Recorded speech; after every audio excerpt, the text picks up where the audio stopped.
Life in the trenches was miserable. It was not just the shadow of death that hung constantly over the men's heads in the form of the errant shell of the opportunistic sniper. It was also the monotony of sitting silently in the wet mud of Flanders or the rat-infested trenches of France waiting for the next offensive. But soldiers take every silver lining life offers them. Breaking the oppressive ennui of trench life were trench newspapers and trench magazines. Trench newspapers and magazines were independent publications made by and for the soldiers during the Great War. These were not official military publications, but were written and produced by ordinary rank-and-file soldiers and citizens. As you might expect, the production of front newspapers was largely an opportunistic affair. Some were published back home by private print houses. Some used printing facilities left behind by the citizens of occupied countries. For example, the preface to the collected issue of the Viper's Times, reprinted after the war in book format, reads, "Our paper was started as a result of the discovery of an old printing house just off the square at Vipers. Some printing house and some square. One of our sergeants, by nature an optimist, and in previous existence a printer, said he could make the press print if he had a brace of light-duty men to help him. He got them, and was as good as his word, as within 3 to 4 days he brought me a specimen of his handiwork. Paper was there, ink in plenty, everything, in fact, except copy. As none of us were writing men, we just wrote down any old thing that came into our heads. Little incidents of daily life in the salient were turned into adverts or small paragraphs. Interestingly enough, the editor wishes to thank Mr. Gilbert Franco, the novelist and the poet who started his career writing for Viper's Times. Before this video took shape, I was planning on writing a review of one of his poems. The number of issues and the size of the publication varied. The Viper's Times, for example, ran for 22 issues of about 12 pages, each issue consisting of about 100 copies. Even the name of a given magazine was subject to whimsical change. The publication, known as the Viper's Times, also ran under the titles the BEF Times, with which are incorporated the Viper's Times, the New Church Times, the Kemmel Times, and the Sometimes, with each previous title remaining as a subtitle. In terms of content, trench magazines covered a vast area, including, but not limited to, poetry, shorter stories, news, anecdotes, and cartoons. But the biggest component was humor. This often took the form of parodies of civilian life, often in forms of mock advertisement. One such mock advertisement in the Viper's Times reads, "Are you tired of the humdrum existence, the existence that kills? Join the new and gorgeously appointed nightclub next door to Hotel des Ramparts and lead a gay and fast life." In another issue, you find an advert for a flamethrower. "Has your boy a mechanical turn of mind? Yes? Then buy him a Flammenwerfer. Instructive and amusing, guaranteed absolutely harmless. Sale, sale, sale. A large quantity of second-hand furniture is slightly damaged. Tell your friends about it."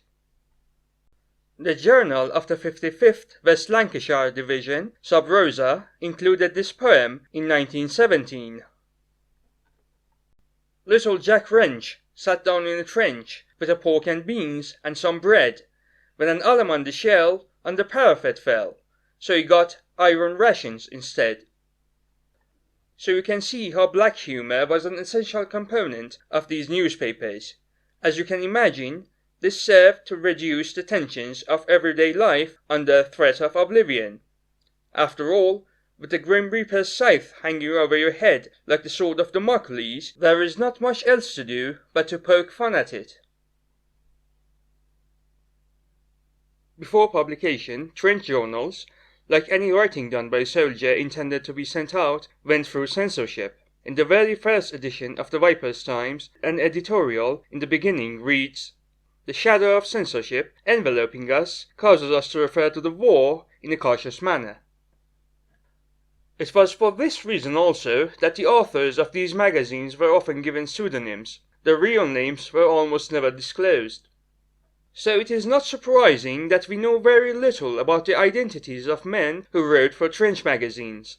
Gilbert Francow I've already mentioned. The editor of Viper's Times was a captain, later Lieutenant Colonel, Frederick John Roberts, M.C. The sub-editor, John Hesketh Jack Pearson, DSO.M.C., contributing to the same magazine, was E.J. Cousins with his engraved cartoons, but most contributors, virtually all from Sherwood Foresters, remain anonymous. Is your friend a soldier? Do you know what he wants? No? We do. Send him one of our latest improved pattern combination umbrella and wire cutters. These useful appliances can be used simultaneously. No more cold squirt cutting the wire. He will be delighted with it and will find a use for it. Prices: gold-plated 50 francs, silver-plated 39 francs, ordinary 50 francs, with a shooting stick attachment, 5 francs extra. Send him one at once. While the journals were written for the soldiers to read, some publications were distributed among the civilians as well. It has been suggested that another aim for trench newspapers was to convey the soldiers' situation to the people back home.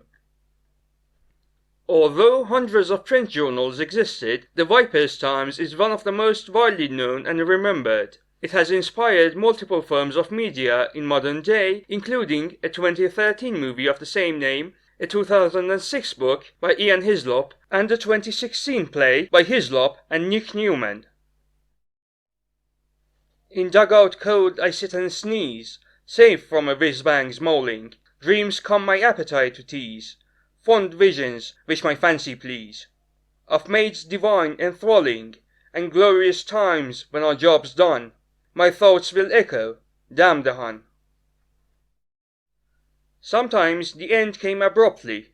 The publication of the Viper's Times was held up after February 1918 by German offensive on the Western Front in that year, or as the editor puts it, after the Hun found our works with a 5-9.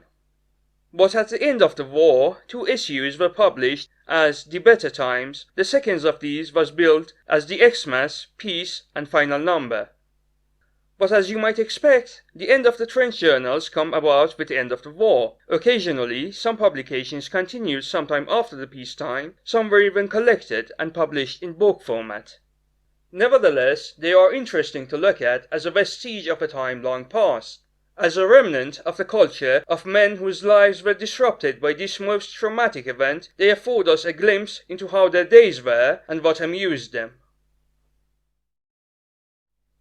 Thanks for joining me on Pens of August, a series in which I look at literary and written aspects of the Great War. I leave a link to the first 2 episodes in the description. I bid you all peace.